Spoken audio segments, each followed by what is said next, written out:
మరి ఏందే మరి తెలంగాణ రాష్ట్రంలో రైతులు మంచిగానే ఉన్నారా? మరి ఏమున్నాయి, రైతుల బాధలు ఏమున్నాయి? వాళ్ళ వడ్లు కానీ వాళ్ళ మొక్కలు కానీ కొంటున్నారా లేదా? వడ్లు అస్సలే కొంటలేరన్న.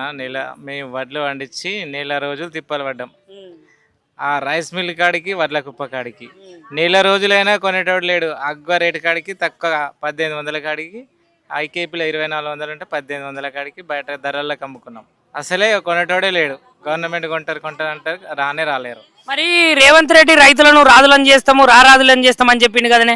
రారాదులు గీదే రారాదు, అది మాసాల దొరకలేదు. పురుగు మందులకు మాస రేట్ అయింది. 1500 ఉన్న మందు సంచి 2000 చేసిండు. ఈ వరి ట్రాక్టర్లు కానీ హార్వెస్టర్ కానీ దున్నుకుందామంటే 80 రూపాయలు ఉన్న డీజిల్ 100 రూపాయలు చేసిండు.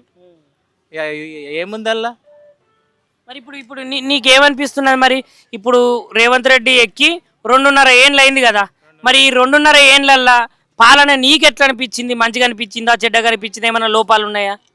ఇదే అన్న, ఇది మన డీజిలే చూడు, మన వడ్లు కొనుడే చూడు. అప్పుడు ఆయన కేసీఆర్ ఉన్నప్పుడు మరి 2-3 రోజులు కూడా కళ్ళాలలో ఉండకపోతుండే. మసాలా కానీ మస్తు దొరుకుతుండే. మన ఆటోలలోకి పంపించినా కానీ ఆటోలలో తీసుకొచ్చి ఇంటికాడ వేసిపోదురు పైసలు. ఆటోలలోకి ఇచ్చి ఇప్పుడు లైన్లు ఉండి చెప్పు లైన్లో పెట్టినా దొరుకుతుంది. యూరియా అయితే మొత్తమే దొరుకుతుంది. కాలిఫార్ యూరియా కావాలి ఇప్పుడు. అస్సలు ఒక్క సంచి కావాలంటే 20 రోజులు టైం పెడతారు. ఇంకా ఎట్లా వండుతుంది అది? కొంచెం యూరియాలు ఉంటేనే వండుతుంది కదా.